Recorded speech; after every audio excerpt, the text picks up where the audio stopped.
Sebaiknya hentikan pemekaran.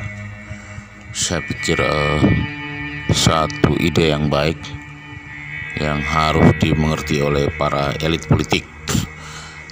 Tetapi sampai saat ini banyak elit politik di Papua melihat peluang pemekaran sebagai bagian untuk mengambil kekuasaan atau meraih kekuasaan, dan ini salah satu yang salah menurut saya. Menurut saya. Baik, kita lihat apa salahnya itu. Pemekaran itu sesuatu yang bagus, sangat bagus untuk dilakukan, untuk mempercepat. Salah satu cara mempercepat proses pembangunan, dan salah satu cara untuk mendekatkan pelayanan. Tetapi persoalannya bukan pemekarannya. Sebaiknya dihentikan, karena pemekaran di Papua adalah malapetaka buat orang Papua.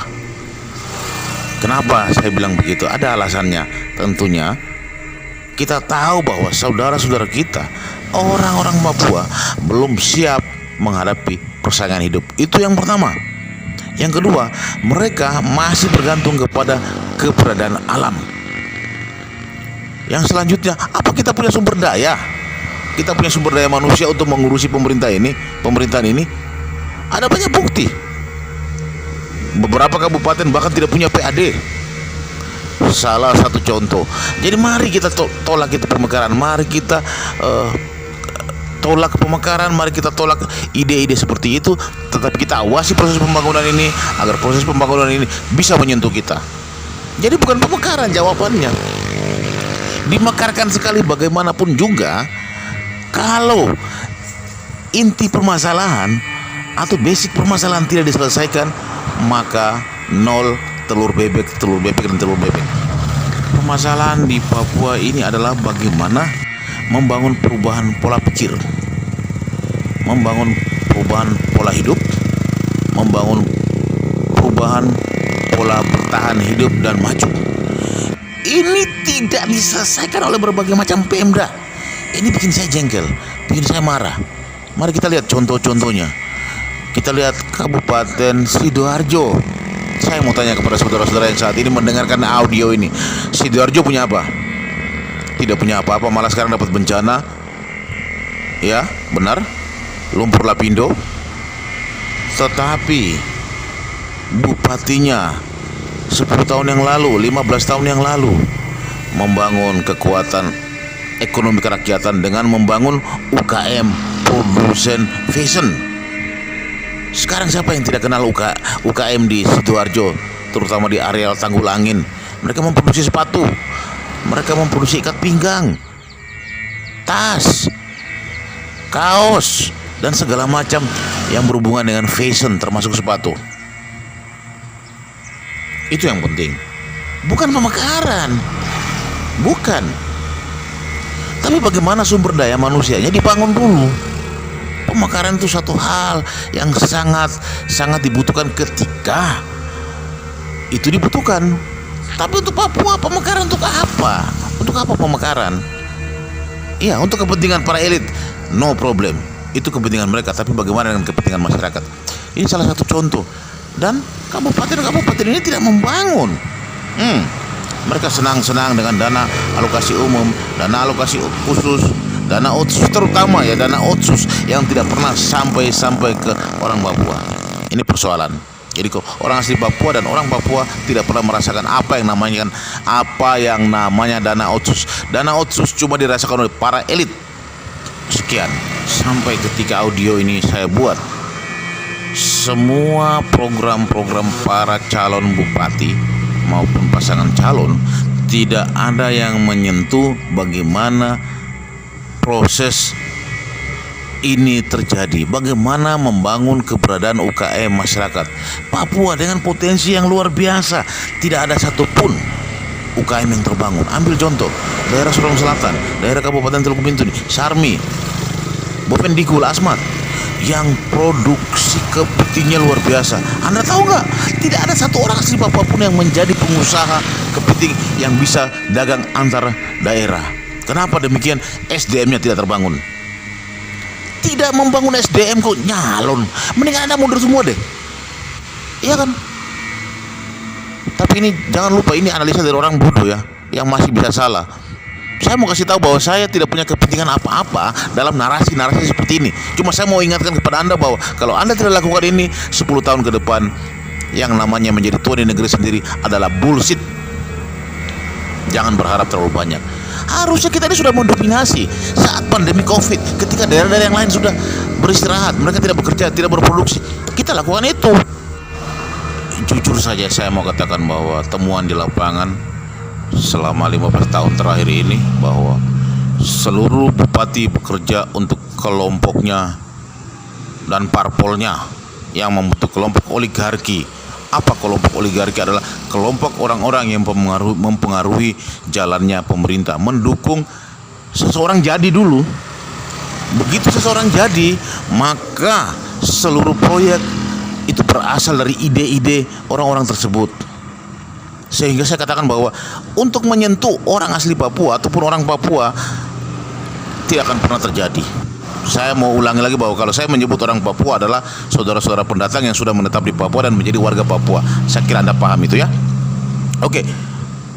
Kelompok-kelompok ini sangat mempengaruhi keberadaan anggaran pendapatan daerah, di mana mereka makan sebanyak-banyaknya dari APBD kabupaten di mana mereka berani masuk, mendukung kemudian mengeruk daerah tersebut. Saudara, boleh saya katakan bahwa ini adalah gaya kolonial, gaya kolonial 03, di mana masuk berinvestasi dan mengeruk daerah tersebut. Tetapi mereka sangat kasar. Mereka langsung ke sasaran, ke APBD, bukan lewat kondisi yang lain. Ini masyarakat harus waspada ini. Kalau perlu kita tolak semua mereka. Kita tidak butuh kok calon-calon yang didukung oleh oligarki, kelompok-kelompok oligarki. Ya kan? Kita butuh bagaimana mereka merubah kita. Bagaimana dalam waktu yang singkat, dengan dana yang ada, masyarakat bisa terubah. Yang terjadi apa? Sehingga dengan demikian saya mengatakan bahwa pemekaran adalah neraka bagi orang asli Papua dan orang Papua. Karena manis Papua cuma dinikmati oleh sekelompok orang, bukan dinikmati oleh segenap rakyat Papua ini, orang-orang yang menempati bumi Papua ini. Jadi tidak heran, iya kan, kalau saya katakan bahwa hentikan pemekaran. Karena pemekaran itu sama saja Anda membuat kue untuk dimakan oleh orang lain, bukan dimakan oleh Anda, bukan dimakan oleh teman-teman Anda, keluarga Anda, atau saudara-saudara yang ada di sekitar Anda. Dimakan oleh orang lain, iya kan? Jadi tolong jangan ada ide pemekaran, karena kasihan saudara-saudara kita orang Papua belum siap untuk menghadapi hidup ini, belum siap untuk bertarung secara bebas. Mereka akan menjadi korban-korban pembangunan, mereka akan menjadi korban-korban pemekaran, karena Anda elit-elit politik yang menginginkan kekuasaan dengan cara membuka daerah baru. Karena di daerah lama tidak punya peluang, tidak punya kesempatan, Anda cari daerah baru, mengusulkan pemekaran-pemekaran itu yang kepentingan Anda paling 10 tahun selesai, iya kan? Tapi rakyat bertahun-tahun mereka menunggu perubahan, tidak ada. Apa yang terjadi? Timbul separatisme baru, timbul gejolak sosial, iya kan? Jadi minta tolonglah, tolong sekali pemekaran itu dihentikan. Itu yang pertama. Yang kedua, aturan pemerintah kan sudah turun bahwa pemekaran dihentikan dulu. Kok Anda paksa? Itu yang pertama. Yang sangat-sangat penting adalah pendanaan. Siapa yang mau danai itu daerah baru? Anda yang mau danai. Para elit politik di tanah Papua mau mendanai itu pemekaran itu. Bullshit. Anda cuma mau makan kok. Bagaimana Anda mau membiayai? Jadi saya katakan tolong jangan seperti itu. Anda berpolitiklah dengan cara yang elegan. Jangan mengajak ribuan orang untuk terjun bebas dalam ide Anda yang ujung-ujungnya semua orang menderita karena ide Anda. Ya kan? Saya paham itu maksud Anda. Daerah pemekaran baru berdiri, Anda nyalur jadi bupati menang, ya kan? Karena didukung oleh kelompok-kelompok perusahaan swasta, kontraktor-kontraktor. Yang imbal baliknya adalah Anda harus membuat proyek untuk mereka. Ketika itu terjadi, kepentingan masyarakat dilupakan. Oke. Dan bukan untuk daerah baru saja, daerah lama juga begitu. Nyari-nyari kontraktor, siapa yang mau dukung, ayo dukung saya. Nanti kalau saya jadi, saya lantik, oke, you jadi dapat proyek. Tapi ulang lagi ya, ketika sang bupati dilantik menjadi bupati, sang calon tadi, karena didukung oleh kelompok oligarki atau kelompok kontraktor swasta, berhasil menyogok masyarakat dan menjadi apa yang terjadi. Saya ulang sekali lagi bahwa terjadi balas jasa politik, terjadi balas jasa secara umum, yaitu bupati harus membuat proyek-proyek untuk kepentingan kontraktor. Disinilah hilangnya kepentingan masyarakat. Jadi saya minta masyarakat hati-hati.